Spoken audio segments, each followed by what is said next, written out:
Muy bien, pues vamos a empezar con el tema de formación y evolución estelar. Hoy vamos a hablar de estrellas, así como en la clase anterior hablamos del Sol y de los planetas. Hoy vamos a hablar de las estrellas, de cómo se forman y cómo viven las estrellas. Empezamos con esta imagen. Esto es una fotografía tomada en un cielo oscuro en el observatorio de Aras de los Olmos de la Universidad de Valencia. Y a mí me gusta empezar con esta imagen para hablar de estrellas. Bueno, pues es una imagen en la que efectivamente se ven muchas estrellas, muchas más de las que podemos ver en un cielo urbano. Y quienes observamos con frecuencia y conocemos las constelaciones y sabemos identificar estrellas, pues nos podemos dar cuenta de que las estrellas que vemos son siempre las mismas, ¿no? Dependiendo de la época del año, pero a unas, no siempre a la misma hora, pero a lo largo del año vemos siempre las mismas estrellas y esas estrellas pues las vemos siempre iguales, siempre con el mismo brillo, siempre en su misma posición. Entonces podría parecer que las estrellas no cambian nunca, ¿no? Que están siempre ahí y que son siempre iguales y que no experimentan ninguna variación. Bien, la verdad es que esto no es así. Las estrellas no existen desde siempre. Las estrellas en el universo primitivo no había estrellas, las estrellas se formaron y luego las estrellas también tienen una fase evolutiva, tienen una fase de vida y finalmente las estrellas se apagan. Las estrellas se mueren y se apagan. Esto no lo podemos percibir o lo podemos percibir solo en ocasiones muy concretas debido a que las escalas de tiempo de la vida de las estrellas son muy diferentes a las escalas de tiempo de la vida humana, por supuesto, y también incluso a las escalas de tiempo de la astronomía, ¿no? Sabemos la astronomía, podemos hablar de la astronomía como ciencia, pues a lo largo de 2, 3 milenios. Mientras que la vida de las estrellas, las fases evolutivas de las estrellas, hay que contarlas en millones de años o en miles de millones de años. Es por eso por lo que a lo largo de nuestras vidas o a lo largo de la historia de la astronomía vemos siempre las mismas estrellas, pero en escalas de tiempo más largas, las estrellas presentan también una evolución. Las estrellas nacen, las estrellas desarrollan una vida en la cual experimentan cambios estructurales bastante importantes y cambian de aspecto de forma bastante notable y al final las estrellas acaban muriéndose. Entonces son todos estos procesos los que vamos a comentar en la clase de hoy y en primer lugar de lo que vamos a hablar son de los procesos de formación estelar, de cómo nacen las estrellas. Las estrellas nacen en el seno de nubes de gas muy grandes que se encuentran en nuestra galaxia. Bueno, las estrellas de nuestra galaxia, lógicamente. En otras galaxias, como veremos, pues también pasa lo mismo. Aquí, para ilustrar esto, tengo una imagen tomada desde la superficie de la Tierra, ¿no? Y por un astrónomo aficionado, donde podemos ver la nebulosa de Orión. Aquí tenemos este objeto que vemos aquí. Es la nebulosa de Orión, se encuentra en la constelación de Orión, ¿no? Si conocemos la forma de la constelación, pues esto que tenemos aquí sería la espada de Orión y es una constelación y la nebulosa en concreto que la podemos ver pues en estas fechas al anochecer por el este. Al anochecer ahora por el horizonte este está saliendo Orión y si tenemos un buen cielo, estamos lejos de la contaminación lumínica, pues podemos ver esta nebulosa de Orión incluso a simple vista, como una pequeña manchita en el cielo. Aquí tenemos una imagen ya ampliada de esta nebulosa tomada con medios profesionales y vemos que se trata de una inmensa extensión de gas difuso, ¿no? Es una gran cantidad de gas que ocupa Mira, pues, bueno, un estas tamaño que tiene salas, un tamaño de centenares cuando le doy a esto, o incluso de miles de años luz. ese Aquí pequeño, tenemos otras imágenes de otras nebulosas en el mira, cielo. Esta no la podemos vienes ver en desde el esa hemisferio imagen que es la norte. que la Esta enseñas, nebulosa se ponerte un encuentra y yo pongo del esta, ponme hemisferio aquí sur. delante. Y por Voy eso que a mira, apagar los micrófonos. A ver si alguien quiere intervenir, pues que ponga el suyo y que intervenga. A ver si tengo. mira, cuando le doy a lo grande, es que nada, no veo No, nada. lo tengo en esta. Compartiendo el contenido. Mira, ve al señor. Ve al señor dónde. Mira, Aquí tenemos efectivamente. eso. Muy bien. Pues como os decía, tenemos aquí otra nebulosa en otra región del cielo, está en el hemisferio sur, no se puede ver desde el hemisferio norte. Aquí también tenemos otra nebulosa en la Vía Láctea, en la constelación de Centauro. Esto es en una imagen reciente tomada por el telescopio espacial James Webb y podemos ver junto con las estrellas, pues estas enormes extensiones de gas en el seno de las cuales están formándose las estrellas. En ellas están naciendo las estrellas. Aquí tenemos ahora, esto es una imagen de una galaxia exterior a la nuestra, esto es la galaxia del Triángulo, una de las tres galaxias que junto con la Vía Láctea y la nebulosa y la galaxia de Andrómeda forman el grupo local. Y entonces pongo esta foto un poco por poner un ejemplo de cómo se vería nuestra galaxia si pudiésemos verla desde fuera. Claro, en nuestra galaxia nosotros estamos dentro de ella, no podemos ver el aspecto que tiene desde fuera, pero sabemos que esta galaxia es parecida, es algo más pequeña que la nuestra, y fijaos cómo tiene esa estructura de brazos espirales, y en esos brazos espirales aparecen un montón de manchas de color rojizo. Aquí tenemos una muy grande, aquí tenemos otras más pequeñas. Fijaos que a lo largo de toda la galaxia podemos encontrar estas regiones de color rojo. Todo ello son nubes de gas, son nebulosas galácticas que son parecidas pues a las que hemos mostrado antes, fotografías que he mostrado antes, son fotografías de nebulosas dentro de nuestra propia galaxia, tal como se ven desde la Tierra. Aquí tenemos una galaxia externa donde vemos que también presenta una gran cantidad de nebulosas como las que hemos estado viendo en las fotos anteriores. Y aquí tenemos otra nebulosa, esta vez ya volviendo a nuestra galaxia, una nebulosa en la dirección del centro de la galaxia, la nebulosa trífida, que vamos a utilizar para seguir estos procesos de formación estelar. Fijaos que aquí esto es una fotografía tomada con un telescopio terrestre y aquí he puesto este simbolito que aparece aquí.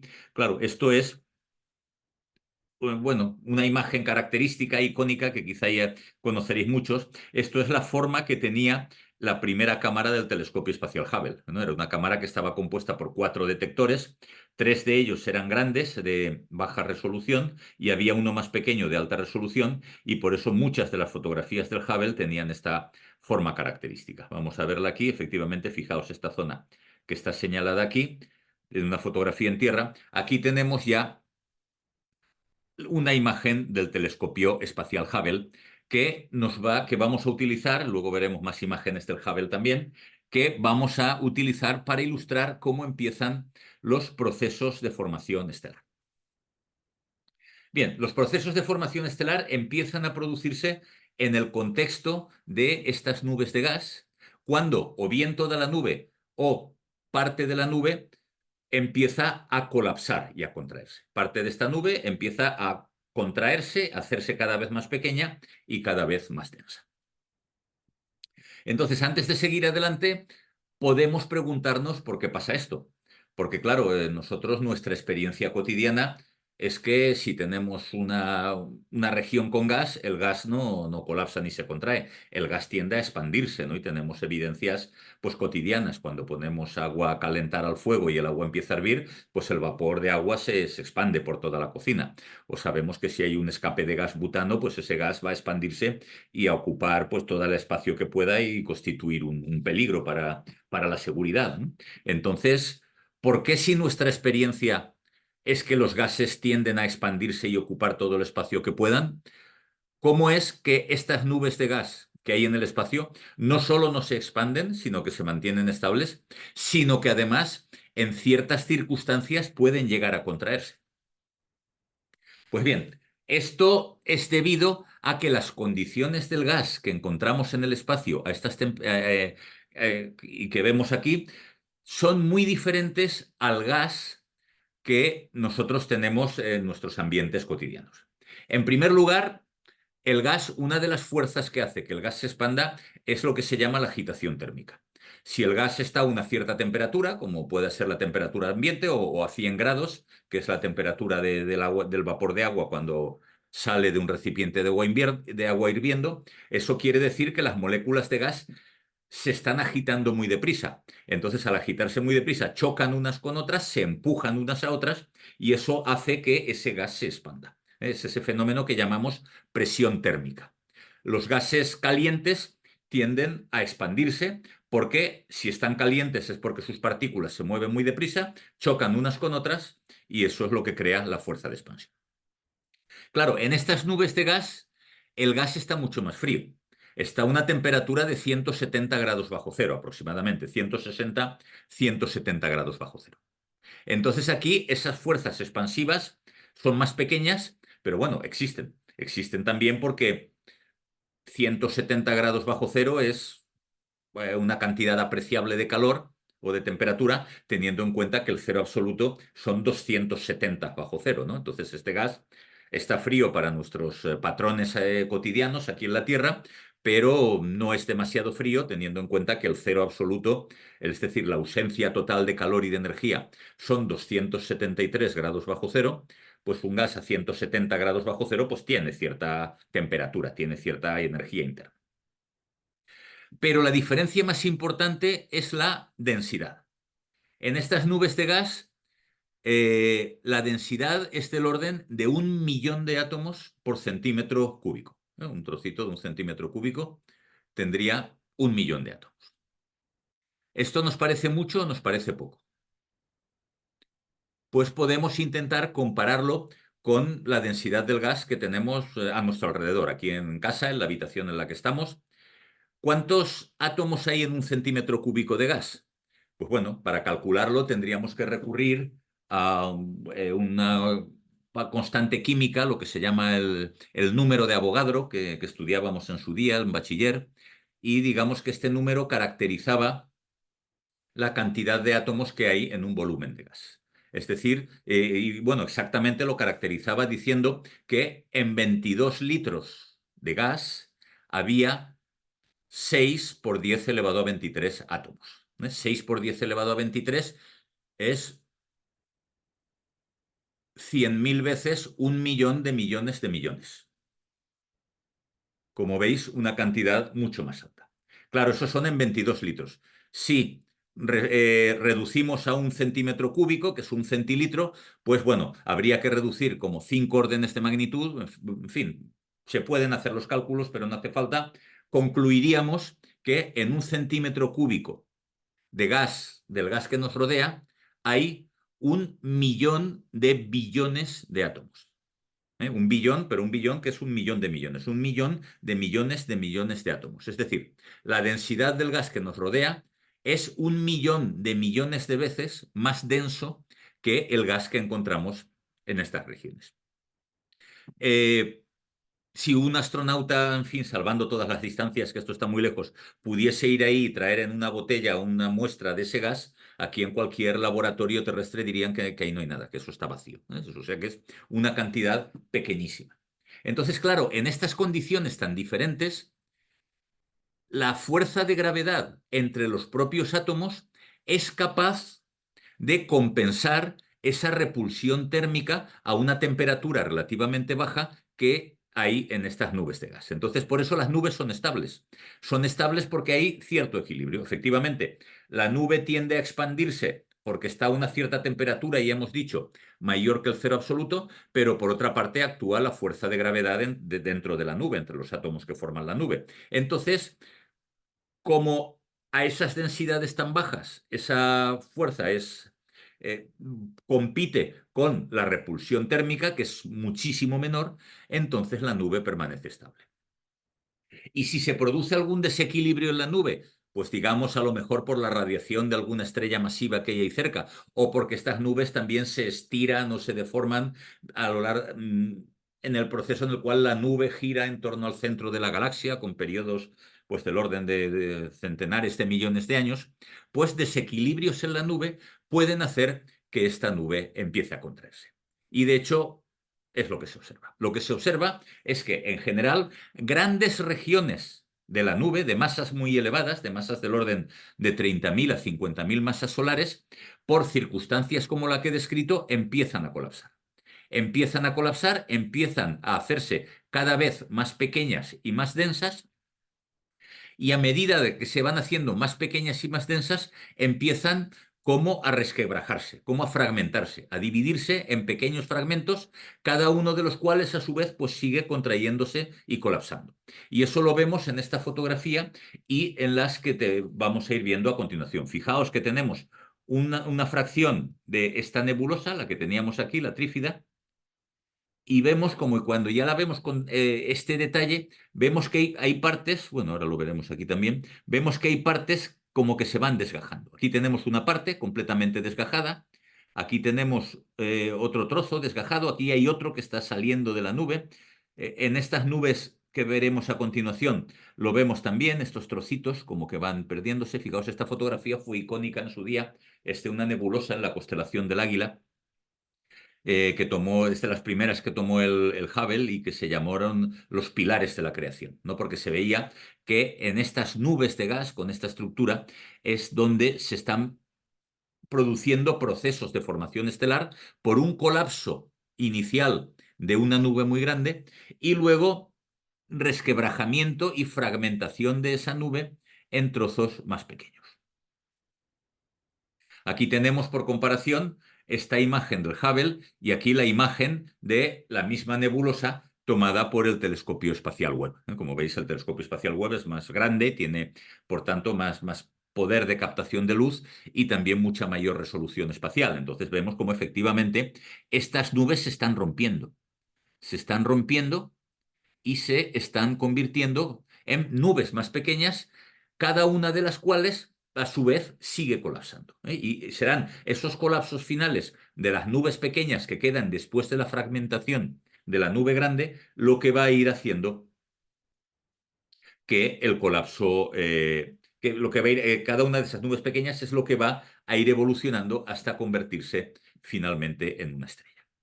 Tenemos aquí detalles donde vemos efectivamente cómo la nube se está rompiendo. Aquí se le está saliendo un trozo, aquí tenemos trozos que ya se han soltado, aquí también se está desgajando, por aquí dentro también, ¿veis? Las nubes se van fragmentando y de cada uno de estos fragmentos acabará naciendo una estrella.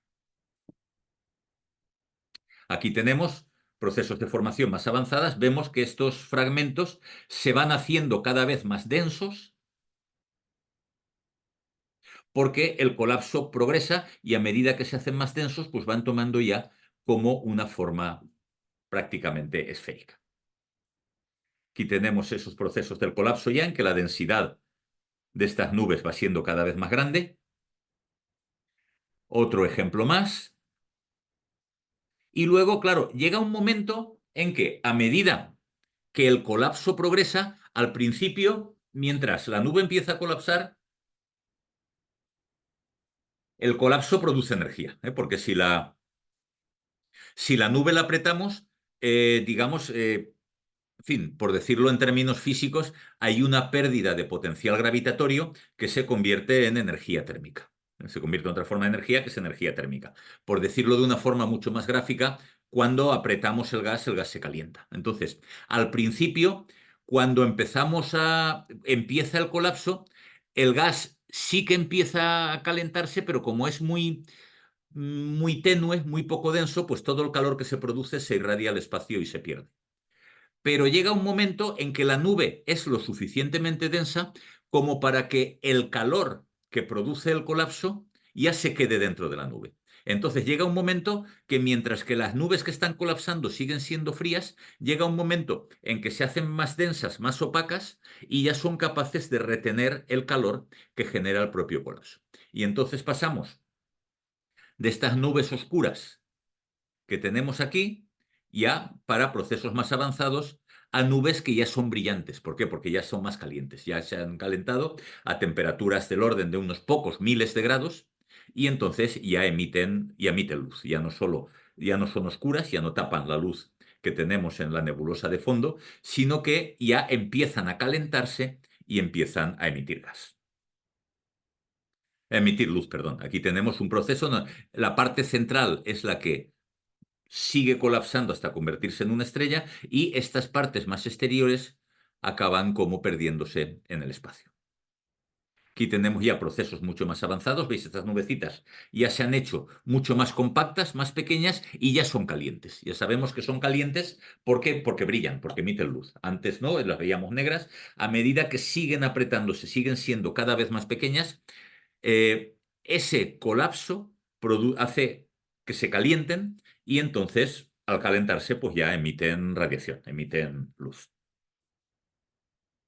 Aquí tenemos de nuevo ya estas nubes siguen su proceso para hasta convertirse en estrellas y aquí fijaos ya tenemos estadios finales en los cuales nuestras nubes de gas ya han adquirido una forma esférica.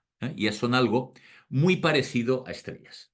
Sin embargo, no los llamamos estrellas, los llamamos protoestrellas. Y ahora vamos a decir por qué. En primer lugar, nos hemos de preguntar por una cuestión. Estamos diciendo que a medida, ya las fases finales, al principio no, porque como la nube es muy, muy tenue, todo el calor que produce el colapso se disipa, la nube no se calienta. Cuando la nube empieza a calentarse, el calor se opone al colapso. Porque claro, cuando la nube se calienta, o esto que llamamos protoestrella se calienta, pues tenemos más agitación térmica, más presión térmica, y eso se opondría a la gravedad, ¿no? Cuanto más caliente está la protoestrella, más presión térmica tenemos y eso se opondría a la gravedad. ¿Podríamos suponer que puede llegar un momento en que la temperatura sea tan alta que pare el colapso, que lo pare del todo, que pare en seco el colapso y que la nube no pueda seguir colapsando? Pues la respuesta es no. Fijaos que esto, supongamos que es así. Imaginaos que a medida que progresa el colapso, el objeto que está colapsando, llamémoslo ya nebulosa o llamémoslo ya protoestrella, se calienta tanto que el colapso se detiene. Claro, si se detiene el colapso, ya no hay fuente de energía, porque esa energía para calentarse viene del propio colapso. Y luego, como el objeto está muy caliente, brilla, emite luz. Si emite luz, se enfría. Si emite luz, se enfría y entonces disminuye la presión térmica. ¿Qué pasa? Al disminuir la presión térmica, vuelve a colapsar. ¿Se vuelve a calentar? Se vuelve a detener el colapso. Entonces, si se detiene el colapso, no hay aporte de energía. Como el objeto sigue radiando, se vuelve a enfriar.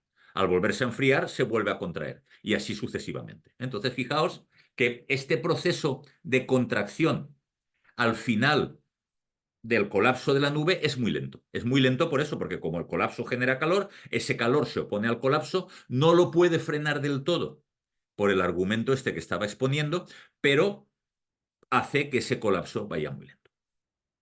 Cuando ya estamos en esta fase, estos objetos que, como digo, llamamos protoestrellas, observacionalmente son casi igual que las estrellas. Si empleamos técnicas astrofísicas para estudiarlos, la fotometría, la espectroscopía, pues prácticamente son iguales que las estrellas, ¿no? Tienen muy poca diferencia. ¿Por qué no los llamamos estrellas entonces? Porque, como vamos a ver más adelante, las estrellas son astros que obtienen su energía de reacciones nucleares en su interior. En una estrella como el Sol brilla y se mantiene y no colapsa porque en su interior hay reacciones nucleares que producen energía. En estos objetos que están colapsando no las hay. Su única fuente de energía es el propio colapso. Y entonces, no, por eso no los llamamos estrellas. Para llamar estrella a un astro, tenemos que estar seguros de que en su interior se están produciendo reacciones nucleares y aquí no se están produciendo. Bien, aquí tenemos otro ejemplo de estas protoestrellas. Y luego aquí finalmente, ¿cuándo esta protoestrella se convierte en estrella? Pues se convierte en estrella cuando en su interior, a medida que va ese colapso tan lento y en el cual la protoestrella se va calentando, llega un momento cuando la temperatura en su interior alcanza un valor de unos 10 millones de grados, entonces es cuando empiezan las reacciones nucleares. Reacciones nucleares en las cuales 4 átomos de hidrógeno, o sea, cuatro núcleos de hidrógeno, digamos que la temperatura es tan alta dentro que los átomos están rotos, ¿no? Tenemos protones sueltos y electrones sueltos, pues en esas condiciones, 4 núcleos de hidrógeno, o lo que es lo mismo, 4 protones, se unen y dan lugar a un núcleo de helio. Y este proceso produce energía. ¿Por qué? Porque si por una parte consideramos los 4 protones y los pesamos, por así decirlo, y por otra parte pesamos el núcleo de helio resultante, ha habido una pérdida de masa. El núcleo de helio pesa menos que la suma de los 4 protones. Ahí ha desaparecido masa. Y esa masa que ha desaparecido se ha convertido en energía, siguiendo la relación famosa de Einstein de que la energía es igual a la masa por la velocidad de la luz al cuadrado. La masa que ha desaparecido se ha convertido en energía de acuerdo con esa expresión. Y es de este proceso por donde las estrellas obtienen su energía. ¿Por qué es necesaria una temperatura muy alta para que empiecen a producirse estas reacciones nucleares? Pues la temperatura es necesaria, una temperatura muy alta, porque los protones, los 4 protones que van a interaccionar son partículas con carga eléctrica positiva. Y nosotros sabemos que las partículas con carga eléctrica positiva, pero con la misma carga eléctrica, se repelen. 2 cargas positivas, si las acercamos, se repelen. 2 cargas eléctricas negativas, si las acercamos, se repelen también. Entonces, si la temperatura no es muy alta, la agitación térmica no es muy alta. Si tenemos 2 protones que se están acercando uno al otro, entonces llega un momento en que la repulsión electrostática hace que se detengan y se alejen. Si la temperatura es más alta, se acercan a mayor velocidad, pero llega un momento también en que la repulsión electrostática los frena y se separan. Si la temperatura es lo suficientemente alta, la velocidad de acercamiento, bueno, cuando la repulsión, o más que los detiene, llegan a acercarse tanto que sienten una fuerza que se llama fuerza nuclear fuerte, que es más potente que la repulsión electrostática, pero que solo actúa a pequeñas distancias. Entre partículas de los núcleos atómicos, como los protones y los neutrones, además de esas fuerzas electrostáticas, existe esta otra fuerza, que se llama fuerza nuclear fuerte. Esta fuerza es más intensa que la repulsión electrostática, pero solo actúa a cortas distancias. Digamos que cuando los protones están lejos, no sienten la fuerza nuclear fuerte. A medida que se acercan, aumenta la repulsión electrostática, que los frena y se separan. Sin embargo, si se acercan mucho, sí que sienten la fuerza nuclear fuerte. Y entonces se unen y reaccionan y dan lugar a esta reacción nuclear. Por eso es necesario que la temperatura en el centro de la protoestrella sea muy alta para que se produzcan las reacciones nucleares. Cuando empiezan las reacciones nucleares, esa protoestrella ha encontrado una fuente de energía interna independiente del colapso.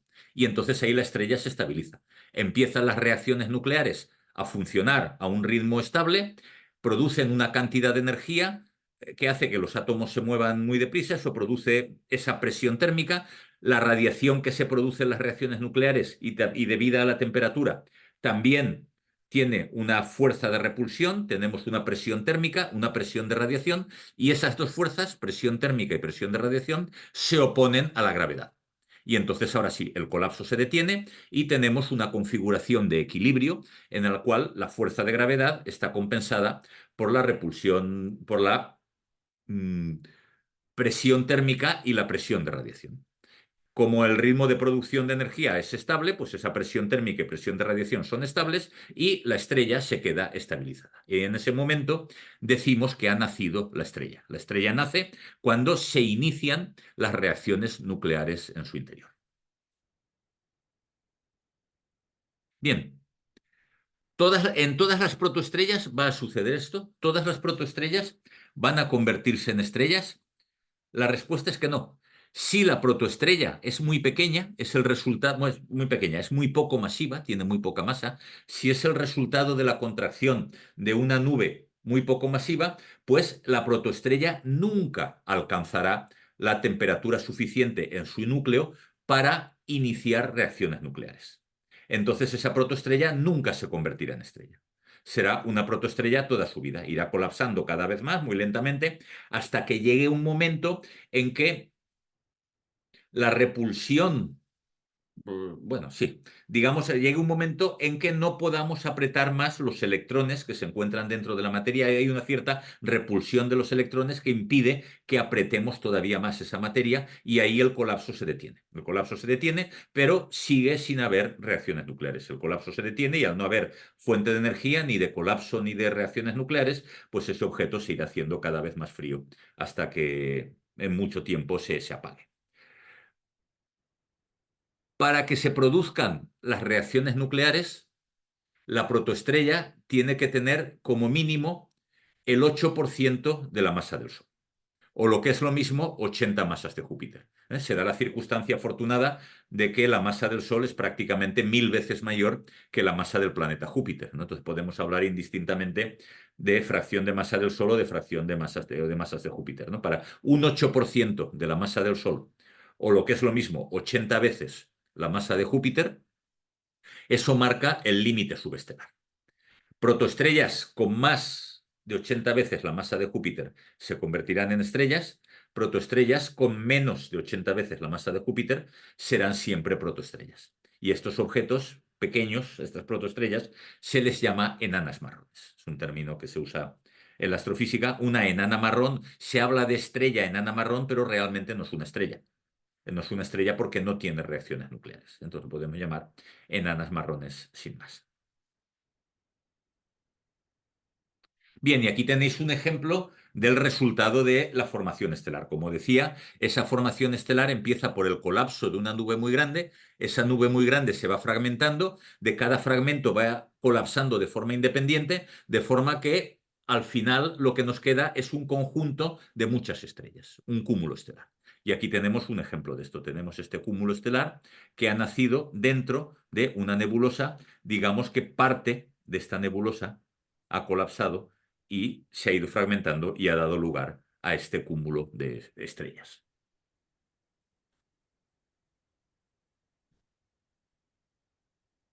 Bien, volvamos ahora a la protoestrella y estos discos protoplanetarios que veíamos antes. Fijaos que en todos los casos, cuando se forma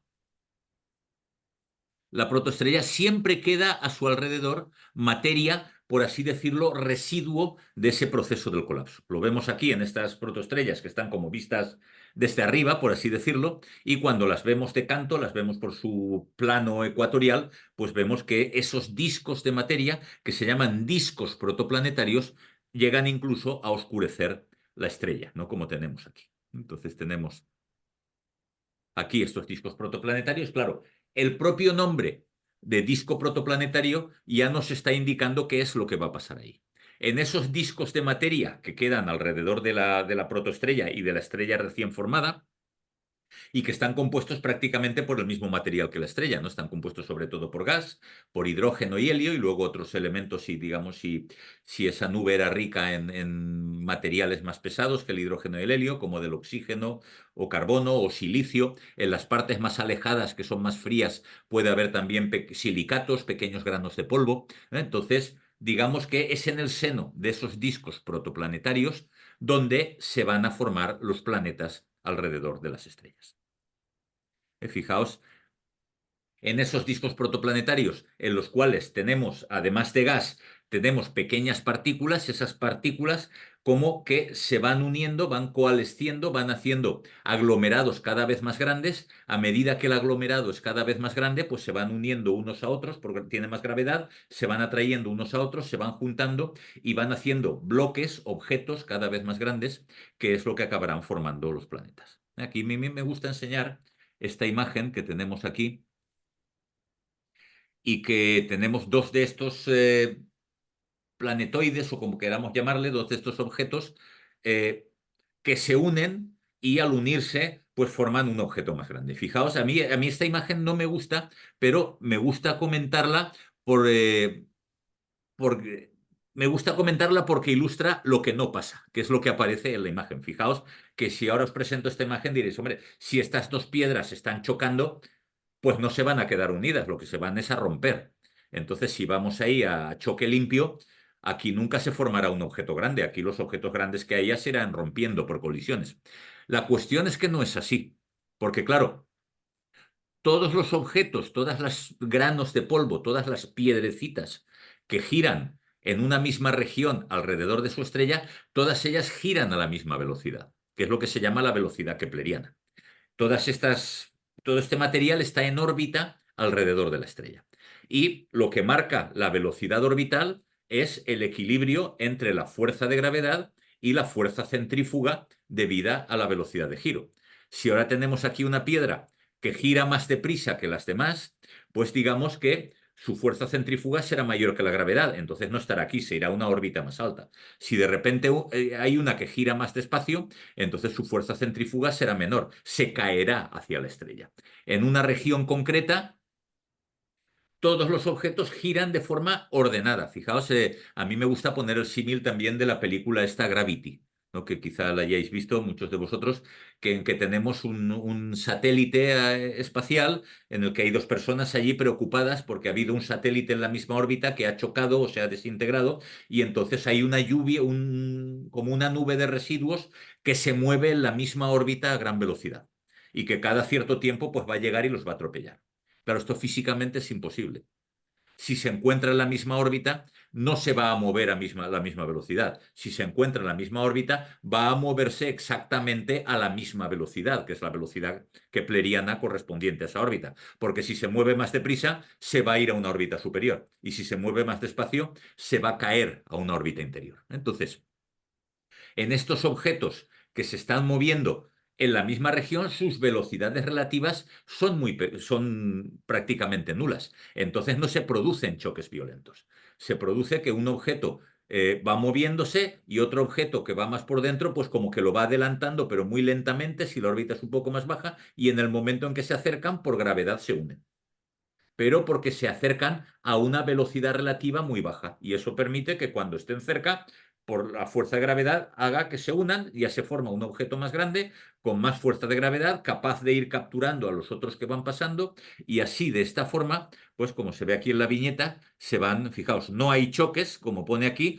sino que están todos en su órbita a la misma velocidad y van uniéndose en estas aproximaciones a baja velocidad relativa y formando objetos cada vez más grandes, que a su vez irán convirtiéndose en lo que llamamos planetas. Aquí tenéis un ejemplo, los planetas del sistema solar, que ya estuvimos estudiando en la clase anterior y que ya comentamos que los 4 interiores son planetas pequeños y gaseosos, mientras que los 4 exteriores hay 2, que son planetas gigantes, ricos en gas y en hidrógeno y helio sobre todo, y hay 2 que también son planetas gigantes ricos en hielo.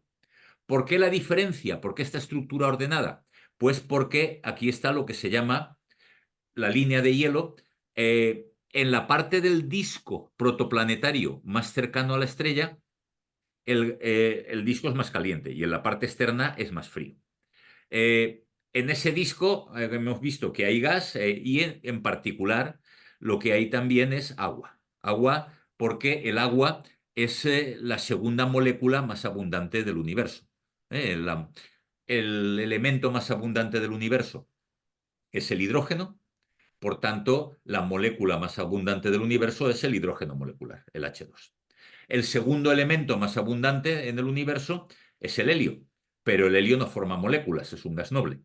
Y el tercer elemento más abundante es el oxígeno. Por tanto, la segunda molécula más abundante del universo es la que forman el oxígeno con el hidrógeno, o sea, el agua. Entonces, en un disco protoplanetario, además de gas, hidrógeno y helio, además de silicatos, además de granos de polvo, pues hay mucha agua. En la parte interior del disco, el agua está en forma gaseosa, en forma de vapor de agua, y por tanto no participa en esos procesos de agregación.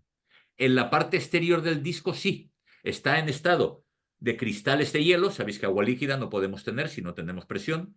En la parte exterior está en forma de cristales de hielo y esos cristales de hielo sí que forman parte de los procesos de agregación. Y como hay muchos, pues son capaces de ayudar a que se formen objetos mucho más masivos, que tengan una fuerza de gravedad más grande, que sean capaces incluso de retener el gas volátil como es el hidrógeno y el helio y entonces formar planetas gigantes gaseosos como Júpiter y Saturno. Bien, acabamos con esto, con los procesos de formación y vamos ahora a hablar ya de la vida de la estrella. Ya hemos visto que cuando la estrella se forma, tiene una estructura muy simple como esta que ya hemos presentado. En una estrella recién formada, que es la estrella en la cual han empezado a tener lugar las reacciones nucleares, pues tenemos una zona, esta que aparece aquí en rojo, que llamamos el núcleo, en la cual están teniendo lugar estas reacciones nucleares. Y es la zona que produce la energía de la estrella. Y luego tenemos aquí una zona que se llama la zona inerte o la región inerte, porque en esta zona no hay producción de energía. Toda la producción de energía se produce en el núcleo. El núcleo está muy caliente y entonces ese calor, esa energía del núcleo, se transporta a lo largo de la zona inerte hasta que llega pues a la superficie de la estrella. Y a partir de ahí, en esa superficie, pues es irradiada, sale al espacio y eso hace que podamos ver las estrellas. Y que si tenemos una estrella muy cerca, como es nuestro caso con el Sol, entonces podamos sentir también el calor, la radiación y el calor que aporta esa radiación que sale de esa superficie del Sol, que en fin, que sabéis que no es una superficie sólida como ya vimos cuando hablamos del Sol en la clase anterior. Bien, durante prácticamente el 90% de su vida, las estrellas tienen esta estructura. Tienen un núcleo en esa estructura tan sencilla. Tienen un núcleo en el cual se está produciendo las reacciones nucleares y una zona inerte en que el calor y la energía se transportan. Cuando la estrella ya alcanza el final de su vida, cuando ha transcurrido el 90% de su vida, es cuando empiezan a aparecer otras cosas. Bien, antes de eso quería hacer una pequeña explicación en términos de física nuclear, pero que, en fin, no lo vamos a analizar esto en profundidad porque es física nuclear un poco avanzada, pero únicamente justificar que cuando decimos que 4 protones se unen para formar un núcleo de helio, y esto es la reacción de fusión, en realidad eso no es una sola reacción, son varias, porque fijaos que sería muy ingenuo suponer que tienen que chocar 4 protones a la vez para hacer un helio, ¿no? Esto, digamos que si tuviésemos que esperar a que los protones choquen de 4 en 4, no tendríamos estrellas, ¿no? Todas las colisiones son entre dos partículas. Entonces, en realidad, esta reacción no es solo una reacción, sino que es una cadena de reacciones. La cadena de reacciones que convierte 4 núcleos de hidrógeno en un núcleo de helio, pues bueno, hay varias, voy a comentar, pero muy por encima, porque esto no es central para nuestro desarrollo, alguna de estas cadenas, ¿no? Fijaos, la primera cadena que presento aquí, que es la que se llama protón-protón, en realidad son 3 reacciones. En la primera tenemos que un protón y otro protón se unen y dan lugar a un núcleo de deuterio. El deuterio es un isótopo del hidrógeno en cuyo núcleo hay un protón y un neutrón. Entonces, fijaos que es una colisión a 2 partículas, 2 hidrógenos dan un deuterio. Claro, aquí en el deuterio, si es un protón y un neutrón, uno de estos protones se ha convertido en un neutrón. Pues bueno, tiene que salir también un positrón, un electrón con carga positiva, para conservar la carga eléctrica y alguna que otra cosilla, un neutrino, para conservar otras cargas. Pero esto no nos va a preocupar. Este deuterio, a su vez, choca con otro protón y da lugar a un núcleo de helio 3, que son 2 protones y un neutrón. Ese helio 3 choca con otro helio 3 y de resultado de esa interacción sale el núcleo de helio 4, que es el núcleo de helio neutro, con 2 protones y 2 neutrones. Bueno, núcleo neutro, el núcleo estable, perdón, con 2 protones y 2 neutrones. Y 2 protones que quedan sueltos. Entonces, fijaos que en esta reacción han entrado 1, 2 y 3 protones. 3 más 3, 6. Han entrado en esta cadena 6 protones y el resultado es un núcleo de helio y 2 protones. Entonces, fijaos, entran 6, sale un helio y 2. El balance es que 4 protones se han convertido en un núcleo de helio a través de 3 reacciones. Y hay reacciones un poco más complicadas, que la voy a contar muy por encima, en la cual otra partícula, en este caso el carbono, actúa como catalizador. Fijaos que aquí la cadena empieza con un núcleo de carbono que choca con un protón y da un nitrógeno 13. El nitrógeno 13 son 7 protones y 6 neutrones. El nitrógeno 13 es inestable, se desintegra a un carbono 13 y más cosas. El carbono 13 choca con otro protón y da un nitrógeno 14. El nitrógeno 14 choca con otro protón y da un oxígeno 15. El oxígeno 15 es inestable, se desintegra nitrógeno 15. El nitrógeno 15 choca con un protón y da carbono 12 y helio 4. Entonces, fijaos, en la cadena ha entrado un carbono, un núcleo de carbono y 1, 2, 3 y 4 protones.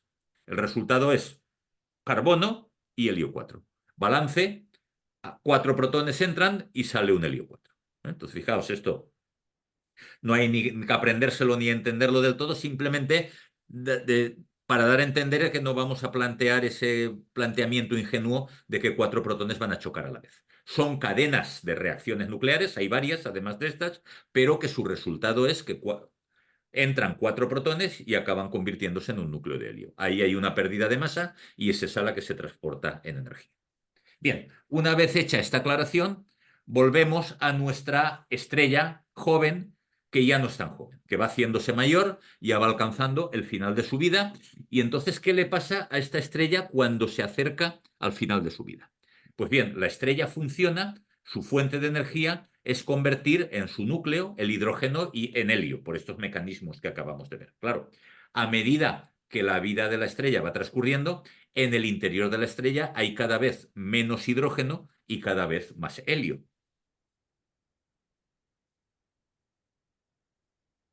Ese helio, como pesa más que el hidrógeno, va cayendo al interior, hacia el interior de la estrella. Y entonces, cuando ya la estrella se acerca al final de su vida, en su interior ha crecido, se ha desarrollado un núcleo formado por helio.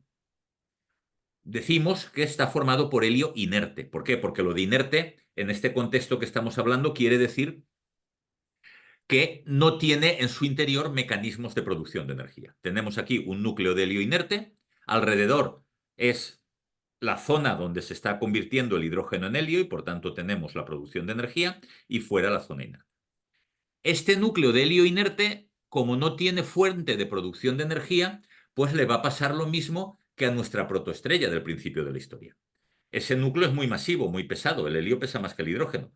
Va a contraerse. Y si no tiene fuentes de producción de energía, ese colapso va a progresar. ¿No? Porque, bueno, al contraerse se calienta. Pero claro, si se calienta y cesa la contracción, se enfriará. O sea que ese núcleo de helio entra en un colapso relativamente lento, pero indefinido. Al colapsar el núcleo de helio, el interior de la estrella se hace cada vez más caliente, la temperatura sube, se hace cada vez más caliente y más denso.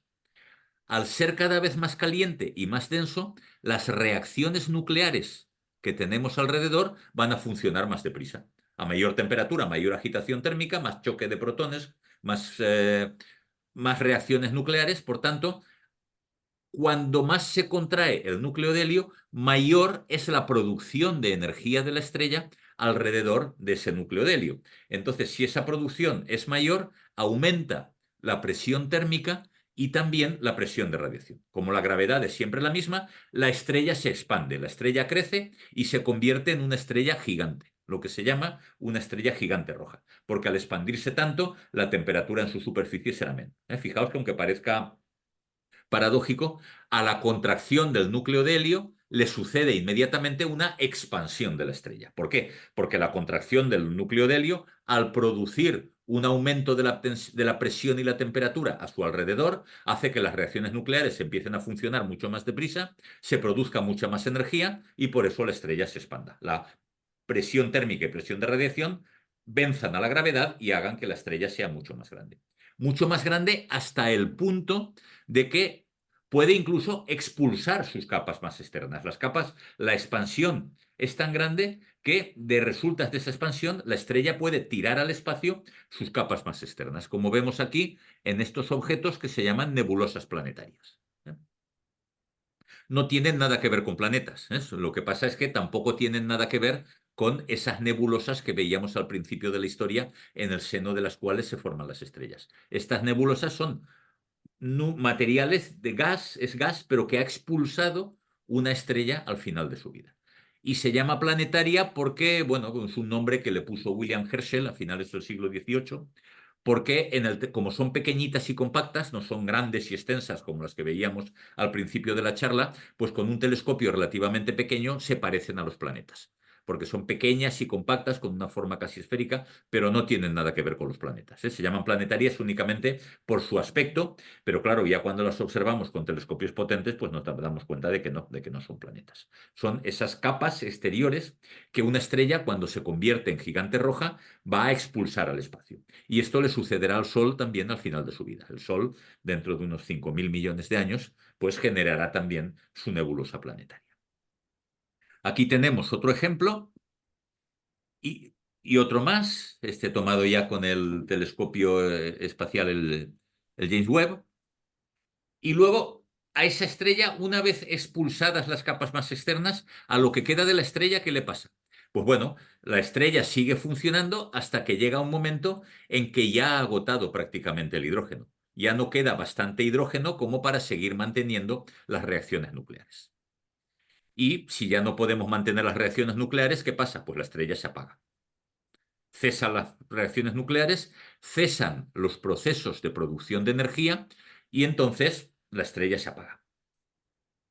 Si se apaga, si cesan la producción de energía, desaparecen o disminuyen la presión térmica y la presión de radiación, y entonces la estrella se contrae. La estrella vuelve al colapso al final de su vida, vuelve a colapsar, será un colapso lento, como veíamos antes, porque al ir colapsando se va calentando, pero indefinido. La estrella colapsará hasta que llegue un momento que, como veíamos con las enanas marrones, llegue un momento en que no podamos apretar más los electrones que hay en esa materia.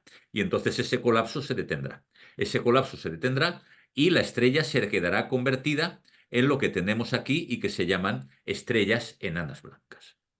En esta imagen tenemos estrellas normales, que son más pequeñas que el Sol, menos brillantes, menos masivas que el Sol, porque están en un sistema más viejo, en un cúmulo globular, y aquí por comparación tenemos estas enanas blancas. La enana blanca es una estrella que tiene una masa como la del Sol, o puede ser más grande, incluso hasta vez y media la masa del Sol, pero un tamaño parecido al de la Tierra.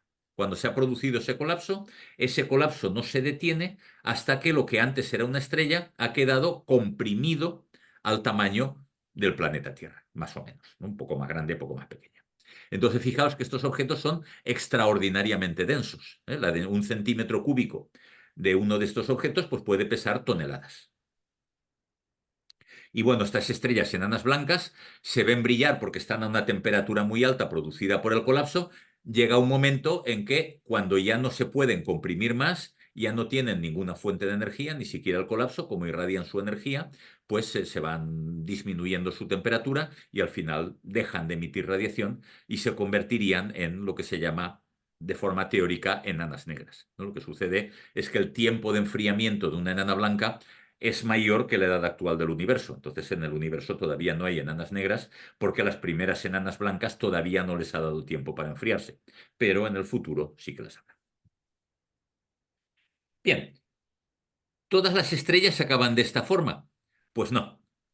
Para estrellas de una cierta masa, como por ejemplo el Sol, o estrellas de masa, como se supone que se sucederá con el Sol, o estrellas de una masa superior a la del Sol, hasta 3, 4, 5 veces la masa del Sol, hasta 8 veces la masa del Sol, en cuando este núcleo de helio que veíamos antes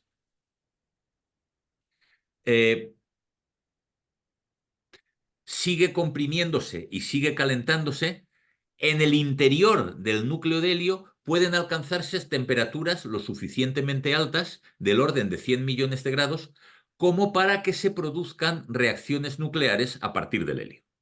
Fijaos que esto tiene que producirse a temperaturas mucho más altas porque, claro, como el helio tiene el doble de carga eléctrica que el hidrógeno, para acercar dos núcleos de helio hace falta mucha mayor velocidad de agitación. Por tanto, nos hará falta una temperatura mucho más alta para que se acerquen lo bastante para sentir la fuerza nuclear fuerte e interactuar.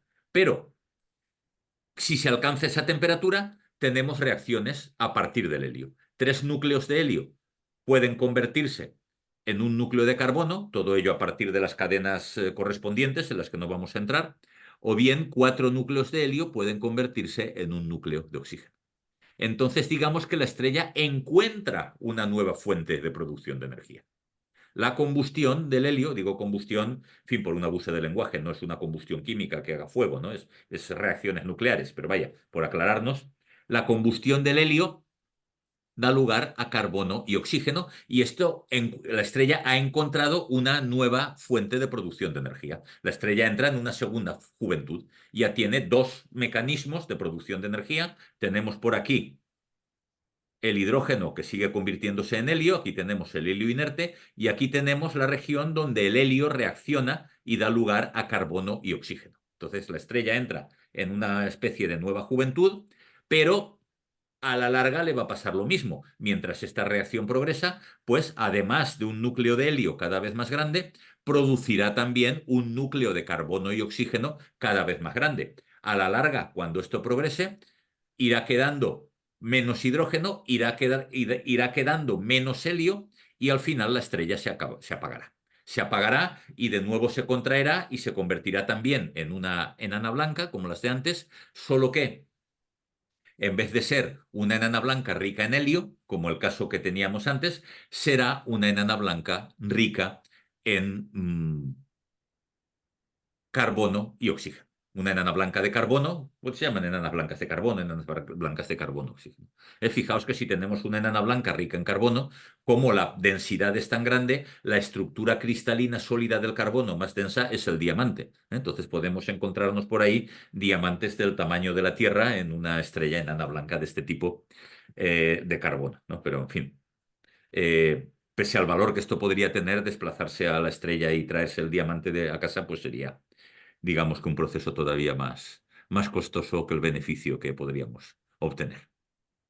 Bien, antes de seguir, pues un panorama de los tamaños de las estrellas. Fijaos, como decía, que las estrellas, pese a que no varían mucho su masa, su estructura sí que varía mucho. Y cuando tenemos estos procesos de una primera contracción del núcleo de helio o luego también de una contracción de un núcleo de carbono y oxígeno que hacen que la producción de energía sea mucho más grande, las estrellas pueden alcanzar en esa expansión tamaños realmente muy grandes, ¿no? Entonces podemos ver, por establecer la comparación en esta diapositiva, aquí tenemos el Sol comparado con alguna de las estrellas que vemos en el cielo nocturno, ¿no? Como Sirio, que es una estrella también relativamente joven, pero es más masiva que el Sol.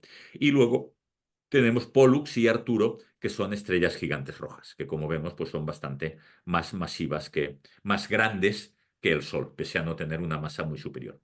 Y aún así, estas estrellas pues tampoco son de las más grandes que podamos encontrar, porque si vamos ahora aquí a esta zona de arriba, pues a Sirio lo encontraríamos aquí y a Pollux lo encontraríamos aquí.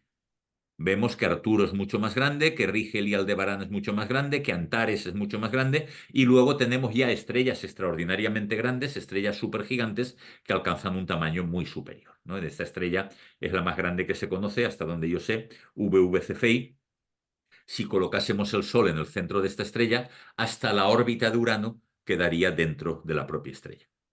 Y luego, por el otro lado, estrellas con menos masa que el Sol, pues son más pequeñas. Aquí tenemos estrellas de baja masa, más pequeñas que el Sol, y luego las enanas marrones, que también son bastante más pequeñas. Pero bueno, volviendo al hilo de nuestra historia, y aquí en esta situación en la que estábamos, la generación del núcleo de carbono y oxígeno, hemos dicho que para muchas estrellas hasta 8 masas solares la historia acaba aquí, ya no hay más reacciones nucleares y la estrella se convertirá en una enana blanca.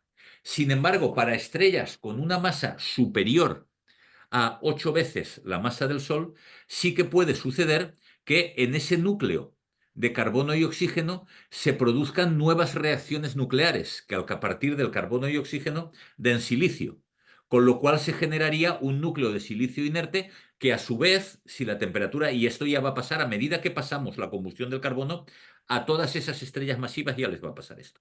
Dentro de ese núcleo de silicio se van a producir reacciones nucleares de silicio que van a dar lugar a un núcleo de hierro y que se va haciendo cada vez más grande. Y podíamos pensar, bueno, y así hasta el infinito, ¿no? Del núcleo de hierro produciremos otra cosa, que a su vez producirá otra cosa. Pues no, la cuestión es que no.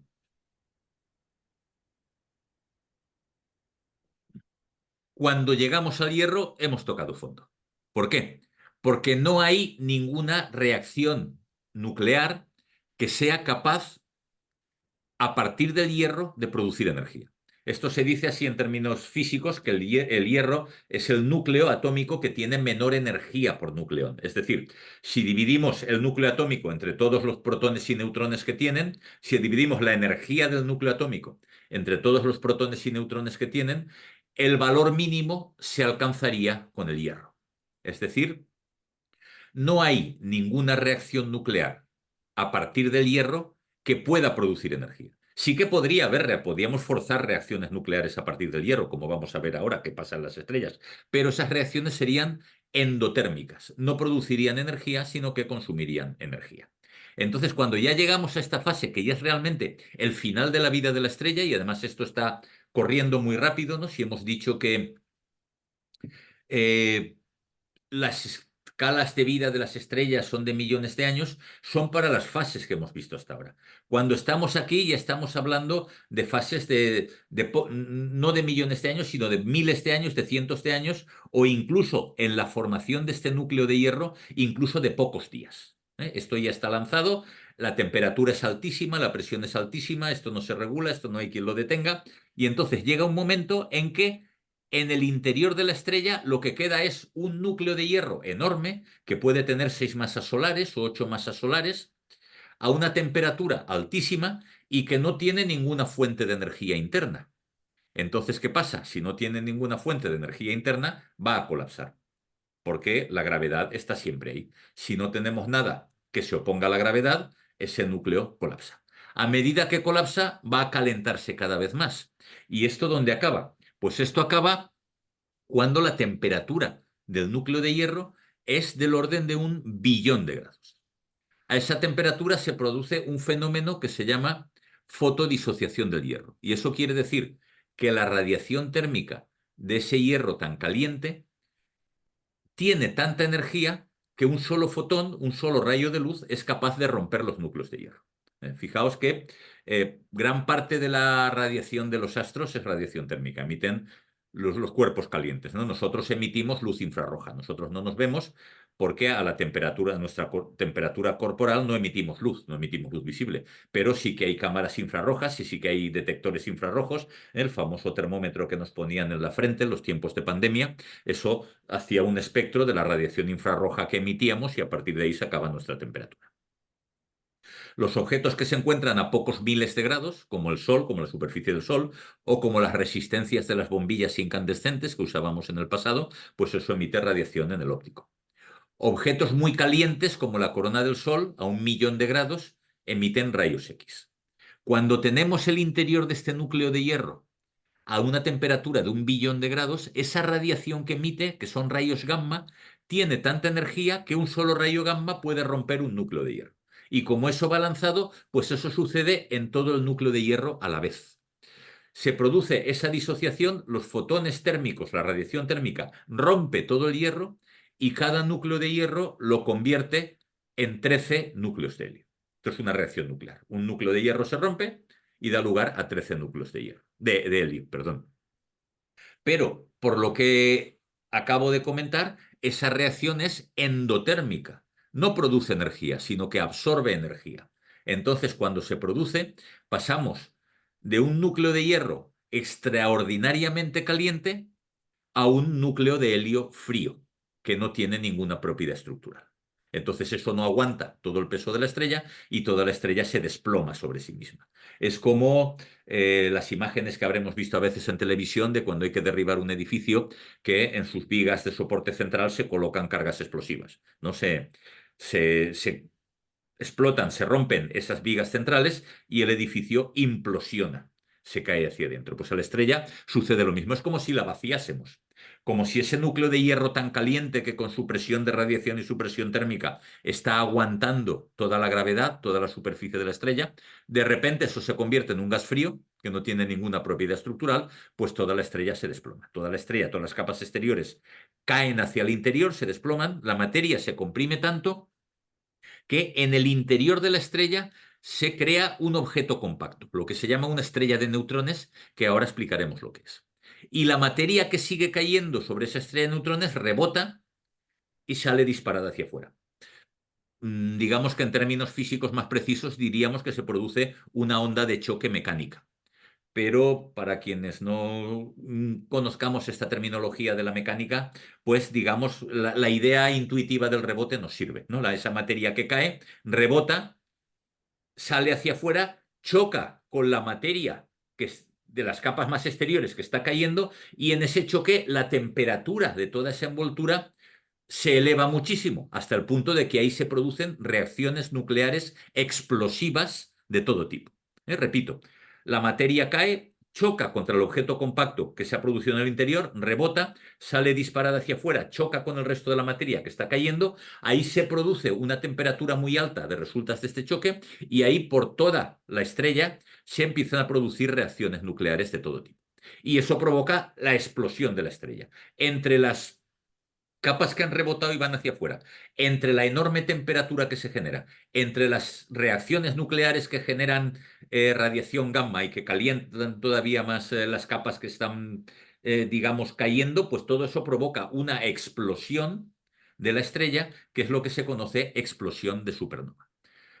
Al objeto que le está pasando esto, bueno, a este mecanismo que estoy describiendo es lo que se llama explosión de supernova, y al objeto que queda brillante es lo que se le llama supernova. Aquí tenemos una supernova en una galaxia cercana, fijaos, es una supernova en el año 2011, fijaos que en una fotografía anterior aquí no se ve nada, y luego tenemos que explota esa supernova. Esa supernova, aquí lo tenemos, otras supernovas, fijaos antes de la explosión y después, en galaxias muy lejanas, podemos ver que la supernova puede llegar a brillar casi tanto o más incluso que la galaxia. Una sola estrella explotando puede brillar como 1.000 millones de estrellas durante un periodo relativamente corto, mientras dura la explosión, que es unas pocas semanas. Luego la supernova, pues claro, en todas esas capas que se están expandiendo, pues se pierden en el espacio y se mezclan con el medio interestelar, como vamos a ver ahora a continuación. El objeto compacto que queda en el centro es una estrella de neutrones. ¿Por qué? Fijaos que antes los objetos que colapsaban, lo máximo que podíamos llegar era la enana blanca, en que la estructura de los electrones, digamos, la estructura del gas de electrones, la repulsión entre electrones, frenaba el colapso.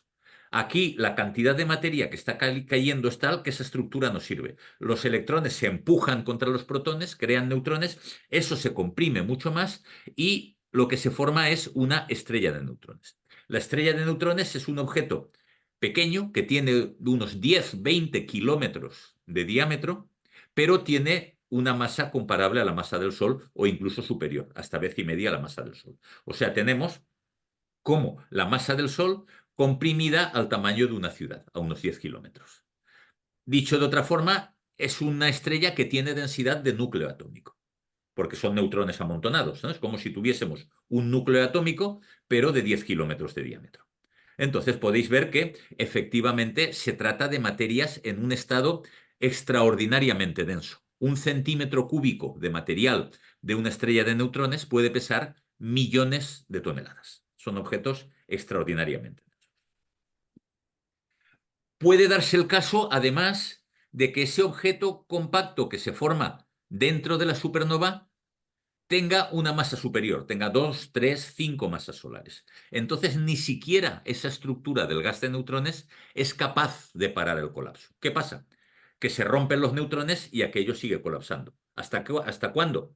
No se sabe. No se sabe por qué ese objeto supercompacto que está colapsando dejamos de verlo. Desaparece, por así decirlo, entre comillas, del universo observable, pero del universo observable por radiación. ¿Y esto por qué es así? Pues para explicarlo hemos de introducir el concepto de velocidad de escape de un astro. La velocidad de escape de un astro es la velocidad a la que habría que lanzar un objeto o un sistema para que abandone, para que salga del campo gravitatorio de ese astro. En la Tierra, por ejemplo, la velocidad de escape son 11 kilómetros por segundo. Si tenemos una piedra y la tiramos hacia arriba, sabemos que la piedra sube, pero llega un momento en que se para y vuelve a caer.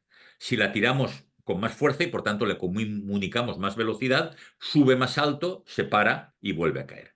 Si pudiésemos lanzarla a 11 kilómetros por segundo, ya nunca volvería a caer. Fijaos que esto no es cuando le comunicamos fuerza de lanzamiento. No es como si fuese un cañonazo. Los cohetes, los lanzamientos que vemos de cohetes para poner satélites en órbita, vemos que sube mucho más despacio, no sube a 100 kilómetros por segundo. ¿Pero por qué? Porque tiene un motor ahí, un cohete que está comunicando la energía continuamente. Si es de un solo impulso, si fuese un cañonazo, como en la novela de La Tierra a la Luna de Julio Verne, que se lanza una bala de cañón a la Luna, o en la película famosa de Méliès también, ¿no? Pues el cañonazo, la bala tendría que salir a 11 kilómetros por segundo para abandonar el campo gravitatorio de la Tierra.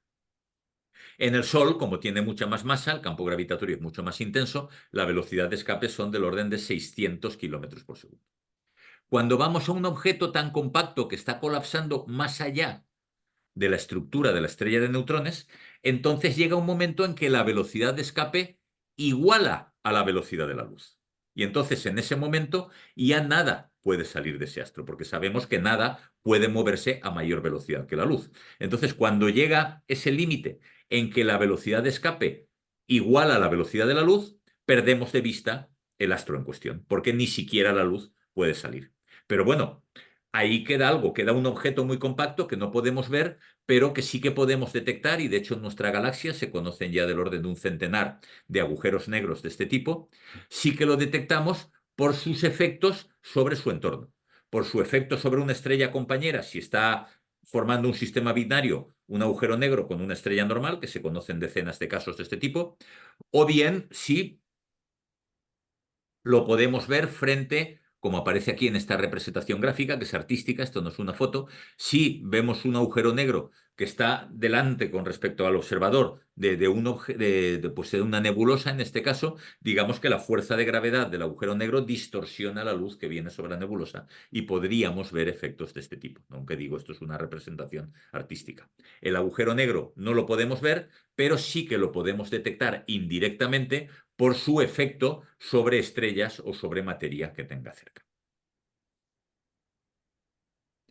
Bien, aquí bueno, tendríamos un resumen de lo que hemos visto. Esto lo voy a obviar para pasar a lo que pasa, para ver lo que pasa con las capas exteriores. Ya hemos visto que en la explosión de supernova tenemos, por así decirlo, como dos residuos, dos objetos resultantes. En primer lugar, el objeto compacto que se queda dentro, que puede ser o bien la estrella de neutrones o bien un agujero negro, y luego la materia que sale hacia el exterior y que se mezcla con el medio interestelar, dando lugar a un objeto como el que vemos aquí, que se llama resto de supernova. Esto es lo que queda de una supernova que estalló en nuestra galaxia en el año 1054 y que fue detectada por astrónomos chinos que describieron que había aparecido una nueva estrella en el cielo, estrella invitada, la ponían los textos chinos, que era una estrella mucho más brillante que todas las demás, que se vio en el cielo durante unos pocos meses, un par de meses o tres, y que hoy en día sabemos que fue una supernova. Y lo que queda de esa supernova es lo que tenemos aquí, es la interacción de esas capas que se están expandiendo, su interacción con el medio interestelar, y luego en el centro tenemos una estrella de neutrones, que es conocida, el famoso púlsar de la nebulosa del Cangrejo. Esta nebulosa se llama nebulosa del Cangrejo. En su interior hay un púlsar, que es una estrella de neutrones girando a gran velocidad. Aquí tenemos otro resto de supernova, el de la supernova de Tycho, que se vio a finales del siglo XVI.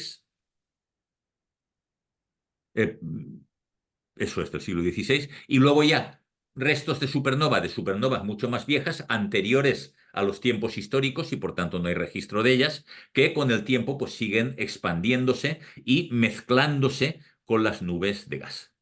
Y aquí tenemos otro resto de supernova ya mucho más digamos, mucho más extendido. Digamos que esto es un mosaico. Fijaos que cada una de las imágenes que tenemos aquí, que forman el mosaico de imágenes, pues la luna llena cabría dentro de una de estas imágenes, ¿eh? O sea, veis, es un objeto muy extenso en el cielo, que son los restos de una supernova muy antigua que se van mezclando con el material interestelar. Bien, estas supernovas, y con esto ya voy a concluir, desempeñan un papel crucial en el surgimiento de la vida en el universo. Fijaos que lo que llamamos vida, el fenómeno de la vida, del cual nosotros mismos formamos parte, pues la vida que conocemos está basada en la química del carbono. ¿Eh? lo que llamamos moléculas orgánicas, son moléculas basadas en la química del carbono. Por otra parte, necesitamos agua para que se dé la vida. Nosotros necesitamos, estamos compuestos, la mayor parte de nuestros organismos es agua. El agua está formada por oxígeno y hidrógeno, como ya hemos visto antes, pero también necesitamos de otros elementos, como pueda ser el calcio, el silicio, el hierro, el potasio, etcétera. Todos estos elementos, incluyendo el carbono y el oxígeno y todos los demás, no existían en el universo primitivo. En el universo primitivo solo había hidrógeno y helio. Y con hidrógeno y helio no podemos hacer vida. Porque no tenemos carbono, no tenemos oxígeno y por tanto no tenemos agua, ni tenemos el resto de los elementos necesarios. ¿Dónde se forman esos elementos? Pues ya hemos visto que en el interior de las estrellas se puede formar carbono y oxígeno a partir de reacciones de helio. Pero si esa estrella acaba convirtiéndose en una enana blanca, ese carbono y ese oxígeno se queda dentro de la enana blanca. No sale al espacio. ¿Dónde más se forman todos estos elementos? Pues se forman también en las explosiones de supernova. Cuando se explota la supernova, como decía, cuando la onda mecánica, las capas estas que rebotan, barren toda la materia que está cayendo y la paran y la lanzan hacia afuera, ahí la temperatura es tan alta que se produce esa nucleosíntesis explosiva en la que se dan reacciones nucleares de todo tipo. Y ahí se forman pues todos estos elementos de los que hablamos. Principalmente se forma carbono, se forma oxígeno, se forma nitrógeno, se forma silicio, se forma hierro y todos los demás elementos hasta el hierro. Y como esas capas de la supernova se van expandiendo y contaminando el medio interestelar y en particular contaminando las nubes de gas de las que hemos hablado al principio de nuestra historia, esas nubes de gas que al principio de la historia del universo solo están formadas por hidrógeno y helio, pues si en su interior o en su proximidad ha habido estrellas que han estallado como supernovas, pues esas nubes también tienen una cierta componente de carbono, de oxígeno y del resto de los elementos necesarios para la vida. Entonces, cuando en esas nubes contaminadas de elementos necesarios para la vida se formen estrellas, se podrán formar planetas rocosos y en esos planetas rocosos surgirá o podrá surgir la vida, como sabemos que ha surgido en la Tierra. Entonces, fijaos, por tanto, que la vida es una fase de la historia de las estrellas y que tiene que ver con la evolución de las estrellas. La vida es una fase de la historia del universo y que tiene que ver con la vida de las estrellas. Cuando esto se dice poéticamente en algunos contextos, como el que vamos a ver al final, que somos polvo de estrellas. Efectivamente, el material que nos compone, del cual estamos compuestos, no existe en el universo desde el principio, sino que ha sido formado por estrellas y en particular ha sido formado en explosiones de supernova. En ese sentido somos hijos de las estrellas. En el universo, la vida es una fase de la evolución del universo. En el universo primitivo no podía haber vida. En el universo actual, en el que tenemos formación estelar y explosiones estelares, sí que hay vida. Y habrá un universo futuro en el cual ya no quedará más gas para construir nuevas estrellas, ya todo se habrá invertido en formar estrellas, las estrellas habrán ido evolucionando y se habrán ido apagando, y al no quedar estrellas, pues no habrá energía, y al igual que la vida ha surgido en el universo al hilo de las explosiones de supernova, pues llegará un momento que se conoce como muerte térmica del universo, en que al no haber energía disponible, pues dejará de existir vida. Somos, por tanto, parte de la historia del universo. Somos una fase de la historia del universo. Aquí tenemos, bueno, esto nos ilustra aquí un dinosaurio viendo esta explosión, que en fin, se sabe que, bueno, no voy a entrar en esto porque ya estamos al final de la clase. Sí que quería acabar, como os decía, pues también de una forma poética con este fragmento del Cántico Cósmico de Ernesto Cardenal, que es, bueno, es un poema científico en la tradición del De Rerum Natura, de Lucrecio, donde nos habla de ciencia, pero de una forma poética, y precisamente nos resume poéticamente el contenido de esta clase, pues cuando nos habla de la formación estelar, nos dice que el gas se condensó más y más, cada vez con más masa, la masa se hizo estrella y empezó a brillar. Condensándose se hacían calientes y luminosas. La gravitación producía energía térmica, luz y calor, como decir amor. Nacían, crecían y morían las estrellas. ¿Qué hay en una estrella? Nosotros mismos. Todos los elementos de nuestro cuerpo y del planeta estuvieron en las entrañas de una estrella. Somos polvo de estrellas. Bien, y con esto terminamos la clase de hoy. Si queréis hacer alguna pregunta o algún comentario.